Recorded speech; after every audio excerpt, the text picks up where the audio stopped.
Fala aí pessoal, vamos que vamos para mais um vídeo coletiva do Carpini. Acabei de chegar do estádio, vamos acompanhar juntos o que ele vai dizer após o empate contra o Palmeiras. E cara, revoltante o que aconteceu no Morumbi hoje, pessoal, revoltante. Eu vi que o Casares se posicionou, né? Mas não adianta agora, né, mano? Tem que reclamar sempre antes. É impressionante que sempre quando o São Paulo enfrenta adversários no Morumbi, principalmente no Paulistão, o São Paulo vem sendo prejudicado não somente esse ano. Se você pega o histórico dos últimos jogos do São Paulo no Paulista, o quanto de jogo, a quantidade de jogos que o São Paulo foi prejudicado é absurdo, cara. Vamos lá comentar isso aqui. É revoltante. Depois eu vi o lance melhor do Pablo Maia, eu tava no estádio e não tive replay no momento. Cara, uma vergonha não expulsar o jogador que agrediu ali o Pablo Maia. Uma vergonha. Vamos lá ouvir o Carpini. Vamos abrir aqui a entrevista coletiva. O Carpini pediu uma água, pediu só pra gente esperar rapidinho. Opa, aqui, tá bom, tá bom, então. O Carpini, boa noite. A diretoria do São Paulo já se manifestou com relação à arbitragem. Eu gostaria que você falasse a respeito do jogo, o desempenho coletivo do São Paulo, aquilo que você gostou, aquilo que você não gostou. E uma dúvida, por gentileza. Hoje, o Rames, ele aguenta jogar quanto tempo? Quanto que ele suporta? Bom, boa noite a todos. Mais um jogo para nós de desafiador, né? Não ter um atacante de referência, que é o Calheri, nos faz muita falta. Criarmos uma alternativa diferente e no meu modo de ver, funcionar tão bem. Neutralizamos a equipe do Palmeiras nos principais aspectos do adversário, né? Criamos as melhores chances, né, de gol. Então tudo isso foi muito bom. Claro que a gente veio de uma viagem, de uma recuperação em tão curto tempo, assimilação. Isso mostra o quanto nós temos um grupo comprometido, sólido, consistente, focado naquilo que está sendo proposto, disposto a aceitar as ideias. Com 15, 20 minutos da atividade ainda nós perdemos o Wellington Rato, então mais um fato que nós precisamos ali criar naquele momento. Então, mais do que falar nesse segundo ponto que você me falou do Rames, eu queria exaltar coletivamente o que foi o jogo do São Paulo hoje. Eu disse no nosso pré-jogo que isso é um ponto importante, né? Não que a gente use a competição estadual como um laboratório, de maneira nenhuma. O São Paulo, em todas as competições, ainda mais um nível de um campeonato como é o Campeonato Paulista, a gente quer sempre ser campeão e estar nas finais, né? E a gente trabalha para isso. Mas claro que a gente se dá ao luxo, em alguns momentos, de experimentar situações para o decorrer da temporada, para a gente entender tudo que nós temos de alternativas, e hoje foi mais uma boa alternativa. Em relação ao Rames, é difícil eu te falar, né? Acho que até o próprio atleta é difícil falar o quanto ele suporta. Se você falar o quanto ele quer jogar, acredito que na próxima partida ele também queira jogar mais. Se eu pudesse ter o Rames os 90 minutos, é claro que eu queria. O que você vê, o que o torcedor vê, eu também vejo. E vejo todos os dias. Só que o mesmo cuidado que a gente tem com o Rames, nós exageramos um pouquinho com o Lucas e perdemos eles por 30 dias. O Rames não fez a pré-temporada. Então nós queremos o Rames mais em campo, mas nós precisamos respeitar o processo do atleta, todo o feedback, né, que é passado, proposto por ele em relação às cargas de treino, aos volumes. Vamos ter agora uma semana aberta, isso vai ser importantíssimo. Talvez com esse período, se ele conseguir fazer todas as sequências daquilo que vai ser proposto, talvez ele melhore ainda um pouco mais. Claro que vai chegar um ponto que ele só vai melhorar jogando. Mas para a gente chegar a esse ponto sem correr risco de perder um atleta como ele, a gente tem que ir com um pouquinho de calma. E nas próximas rodadas, o que foi planejado para ele já está bem definido, de a gente evoluir gradativamente. E aí vai chegar um ponto que vai depender do atleta, o quanto ele suportar em campo, 60, 70, 80 e quando chegar aos 90. E a gente espera que possa acontecer rápido, porque é um cara, tecnicamente, a gente não precisa perder tempo aqui falando do que é o Rames tecnicamente. Bom, rapaziada, rapidinho aqui, né, mano? Pô, mais uma vez, pelo que eu vi do jogo hoje, hoje eu até achei acertado o Rames começar no banco de reservas. Mas eu acho que a partir de agora precisa trabalhar ele pra ele ser titular, mano. Não dá mais pra ficar colocando no segundo tempo, não. Hoje, beleza, que era um jogo contra o Palmeiras, jogo físico, jogo pegado. O Rames ainda tem essa questão aí, que perdeu alguns treinos. Tudo certo. Mas a partir de agora, mano, eu vou até pular o próximo jogo. Mas a partir das quartas de finais, começar a usar o cara. Titular. Titular, desculpa, titular. Mais uma vez a gente vê um São Paulo. O Lucas foi o diferencial no meio ali hoje, dando aquelas arrancadas dele, mas precisa ter um cara como o Rames ainda, cara, pra começar atuando. E o Luciano mais uma vez sumido na partida. Vamos lá. Carpini, tudo bem? É o segundo clássico do São Paulo que tem polêmicas de arbitragem, que o presidente ele vai falar na zona mista. O Pablo Maia ele passou na zona mista e ele comentou que conversou com o árbitro naquele lance do primeiro tempo, que ele levou a solada do Richard Rios, e que o árbitro disse que não o expulsou porque saiu o gol. Eu queria saber, primeiro, se você tem algum conhecimento da regra em relação a isso, né, se tem alguma especificidade, Meu se Deus. você também ouviu isso do Pablo Maia ou da arbitragem. E em relação aos outros dois lances polêmicos, muito torcedor está reclamando que os critérios utilizados foram... Peraí, galera, peraí. Deixa eu entender a pergunta de novo do cara aqui. Não é possível isso aqui, mano. Não é possível, peraí. Saber, primeiro, se você tem algum conhecimento da regra em relação a isso, né, se tem alguma especificidade. Arbitragem que o presidente ele vai falar na zona mista. O Pablo Maia ele passou na zona mista e ele comentou que conversou com o árbitro naquele lance do primeiro tempo, que ele levou a solada do Richard Rios, e que o árbitro disse que não o expulsou porque saiu o gol. Agora é assim no futebol?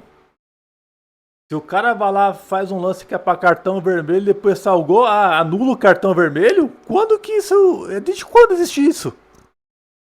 Desde quando existe isso, cara? Não, que vergonha, mano. Que vergonha. Não. Eu queria saber, primeiro, se você tem algum conhecimento da regra em relação a isso, né, se tem alguma especificidade, se você também ouviu isso do Pablo Maia ou da arbitragem. E em relação aos outros dois lances polêmicos, muito torcedor está reclamando que os critérios utilizados foram diferentes. Bem diferentes. Então eu gostaria da sua posição em relação a esses três lances, por favor.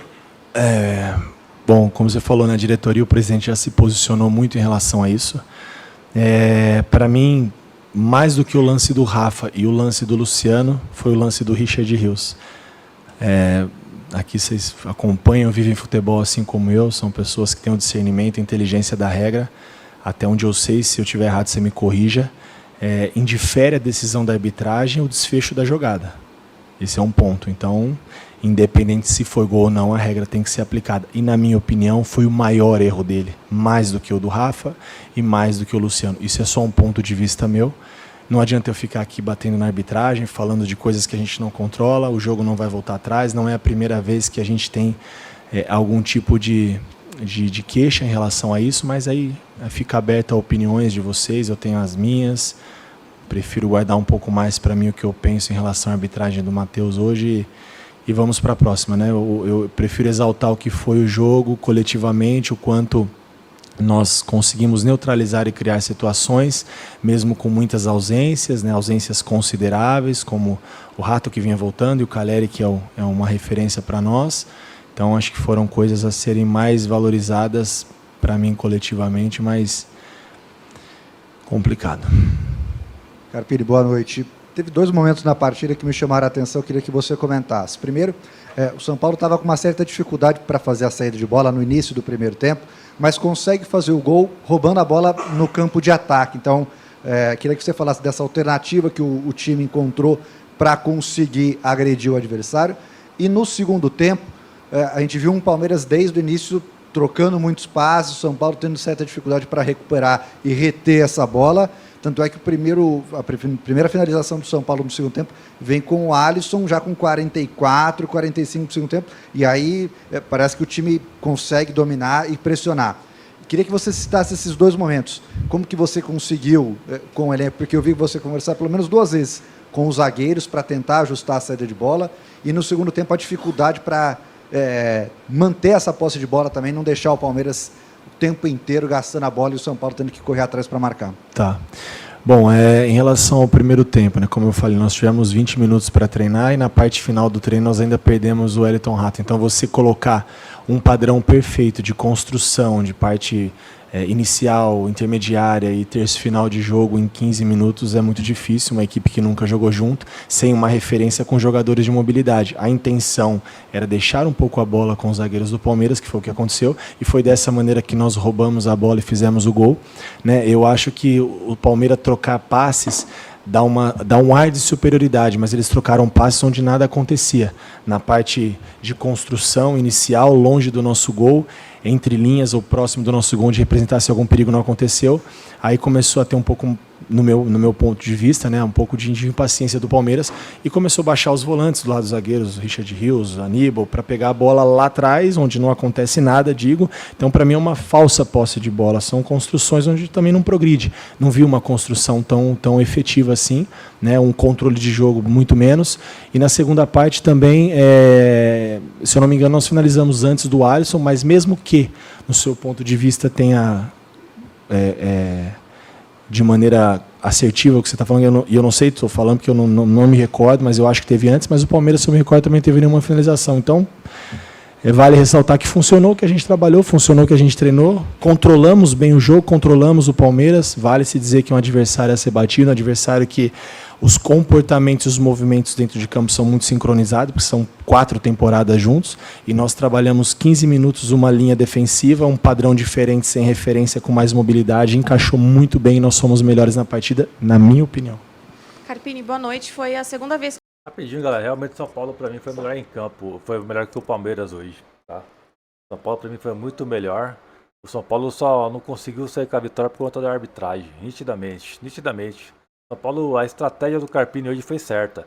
O que ele talvez errou ali, né, no jogo de hoje, foi não ter feito de novo, né, as 5 mudanças que o futebol permite. Então isso que tá pecando um pouco no Carpini. Mas pro jogo de hoje, o trabalho pelo que o São Paulo exerceu dentro do campo, cara, o São Paulo jogou bem, cara. Fez um bom jogo. Que você usou o sistema com 3 zagueiros, né, nesse Campeonato Paulista, e quando você vai fazer a alteração, você tira o Igor Vinícius e não um dos zagueiros. Eu queria entender o que foi a tua ideia naquele momento para deixar o Ferrarese um pouquinho mais até por aquele setor, e se era algo que você já tinha imaginado nos treinamentos ou se foi pelo momento do jogo. Não, eu não ia mexer onde para mim estava muito consistente, né? Não tinha por que eu tirar um zagueiro naquele momento do jogo, um jogo controlado, né? Tivemos ali antes se eu não me engano foi antes da finalização do Alisson, um lance, na minha opinião, de penalidade também, que poderia ter sido aplicada a mesma regra no Luciano, então nós estávamos jogando no campo também do Palmeiras. O Palmeiras depois coloca mais um jogador de velocidade, não tem porque eu ficar exposto e correr riscos. Eu acho que não é o empate que nós queríamos a vitória e acho que merecíamos, né? Mas, como eu falei, nem tudo nós conseguimos controlar na partida, o que aconteceu hoje a gente não consegue controlar. Então a gente, acho que foi muito satisfatório o que nós produzimos e eu não tinha por que mexer numa estrutura que estava muito bem encaixada, onde ele ainda colocou o Lázaro, jogador de velocidade, o Caio, que tem um corredor, Hendrick, que não precisa falar da velocidade, e o Rony. Então eu iria estar exposto demais. Eu tentei dar um pouco de desafogo pelo lado com o Eric, que fez uma linha de 5 ali e desafogou um pouquinho mais, ao invés de eu abrir mão de um setor onde estava muito organizado.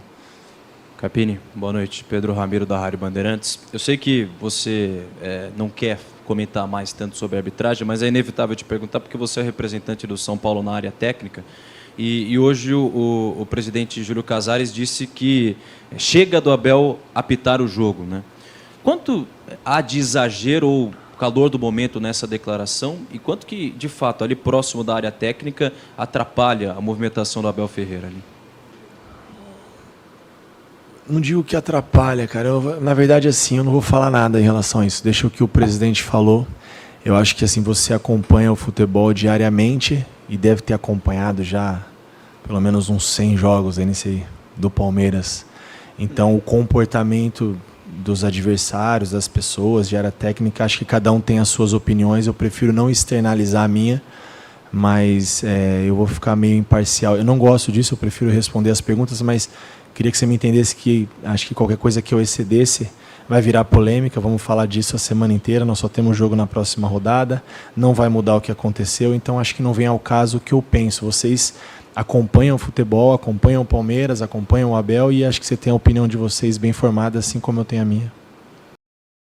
Bom, pessoal, aqui o Carpini foi muito bem nessa resposta, tá? Não tem que ficar falando de outro treinador não, né? Senão vai dar buchiche, vai dar falação. É que ele foi muito bem, cara. Nessa resposta aqui, que talvez o jornalista iria adorar se ele rebatesse de uma forma assim a altura, criticasse o Abel Ferreira. Ele ia adorar, mas ele foi muito bem aqui dessa forma. Vocês viram que ele deu uma respirada antes de responder e tal. E foi certinho, cara. Respondeu aí com perfeição. Boa noite, Carpini. Tudo bem? Vitor Peixoto, Web Rádio Gol de Placa. Apesar do empate amargo que fica em relação a tudo que aconteceu na partida, queria que você falasse um pouco sobre a partida do Ferreirinha, que a cada vez mais vai tomando o seu espaço ali no setor ofensivo da equipe de São Paulo. Obrigado, boa noite. Obrigado, boa noite. Fez outra grande partida, né? Um cara de desafogo, de 1 para 1. Cumpriu muito uma função diferente um pouco, saiu da característica dele, né? De jogar muito em cima da linha, acho que isso foi bacana. Você vê o quanto esses caras estão dispostos a fazer pelo São Paulo, né? Pelo nosso projeto, pela nossa temporada. Então, sem dúvida, é mais uma boa opção que a gente vem ganhando. E o que preocupa um pouco agora, ainda bem que nós vamos ter uma semana aberta para poder trabalhar e descansar um pouco mais, mas também a sequência, né? O Ferreirinha vem participando de quase todos os jogos e hoje, ali de uns 60 minutos em diante, foi um cara que sentiu muito a parte física, mas é natural, mas eu prefiro enaltecer o que ele tem feito. Os comportamentos com bola foi isso que trouxe ele até o São Paulo e o que ele já conquistou na carreira, e os comportamentos sem a bola, e eu prefiro, isso sim eu quero exaltar, porque ele tem sido muito comprometido com o grupo. Carpini, boa noite, tudo bem? Claro que a mudança no esquema tático foi por causa das circunstâncias da partida, né? Eu acho que se você tivesse tão pouco tempo para treinar e tivesse todo mundo à disposição, o seu sonho de consumo seria poder manter o time mais vezes, né? Apesar de ser bom você poder testar outras possibilidades. Mas essa possibilidade com 3 zagueiros é algo que você pensa também com o Calleri, ou foi uma solução mais específica para essa ausência de um cara de referência como é o Calleri? Obrigado. Não, bacana.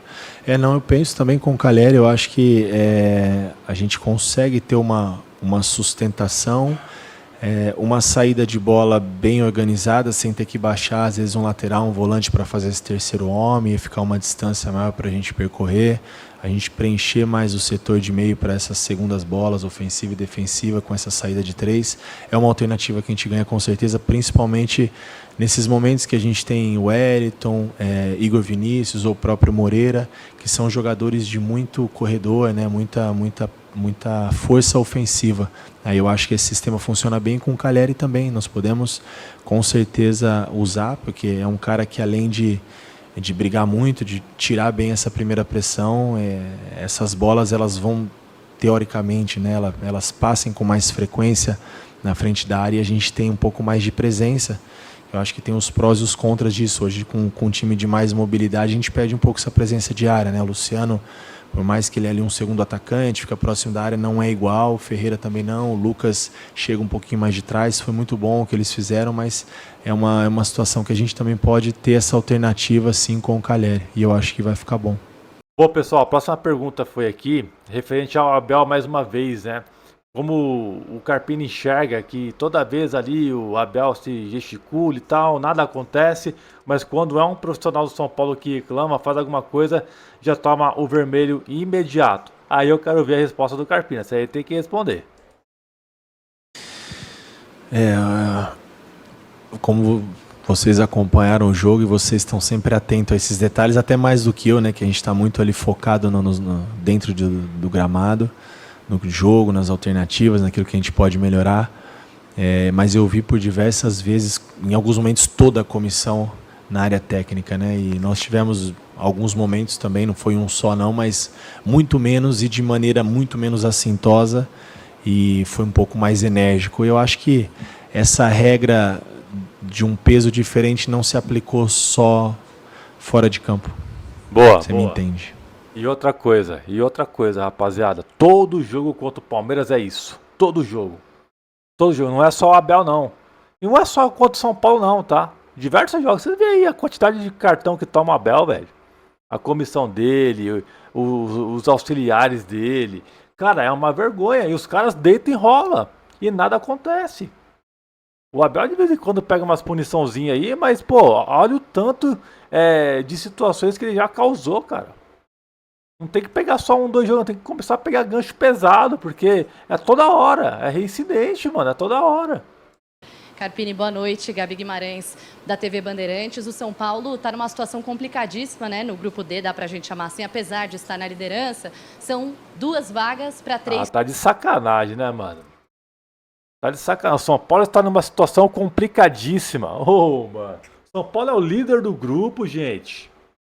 Eu sei que tá apertado ali, né? Pô, mas usa a palavra direito, velho. Enquanto o Corinthians ela tava respirando por aparelho, o Corinthians sobrevive. O São Paulo, sinal de alerta. O Corinthians foi um classificou. Olha a pergunta, velho.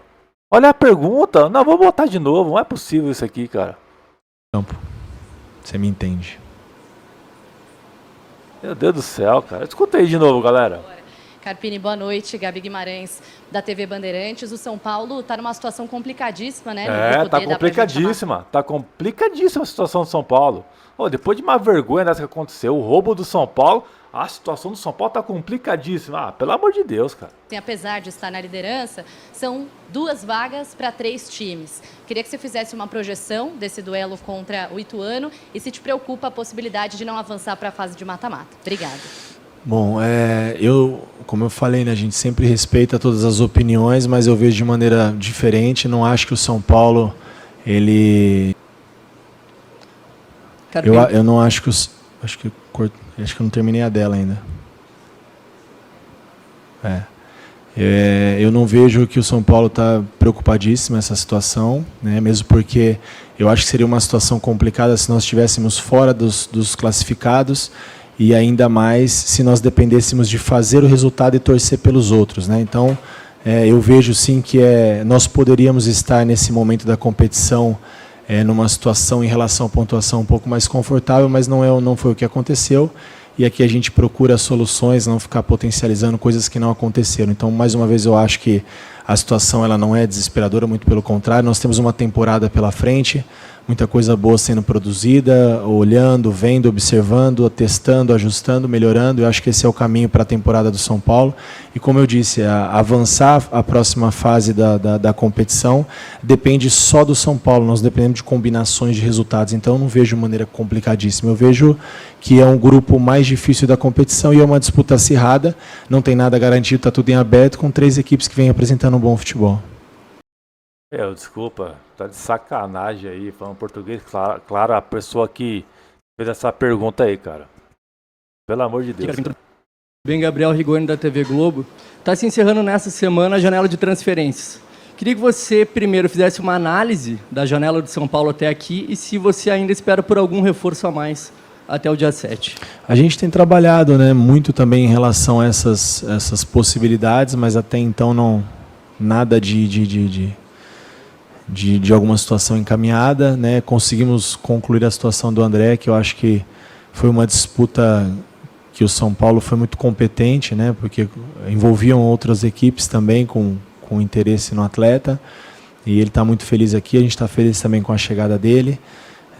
Ainda tem algumas situações, como eu já apontei em outros momentos, que a gente entende uma necessidade. A gente já falou de um zagueiro canhoto, de mais um lateral. O Wellington está sobrecarregado. O Patrick tem entrado e tem atuado também muito bem. Tem sido uma boa surpresa esse jovem, apesar de fugir um pouco da característica em alguns momentos do jogo e ser um pouco diferente do Wellington. Não que eu ache isso ruim, mas talvez seja uma situação que, se tivesse alguma oportunidade no mercado, talvez o São Paulo faria o esforço dentro das condições, mas a gente não está com toda essa intensificação, essa intensidade nas buscas, né? Se surgir uma boa oportunidade, nós temos sim algumas carências, assim como todos os clubes, né?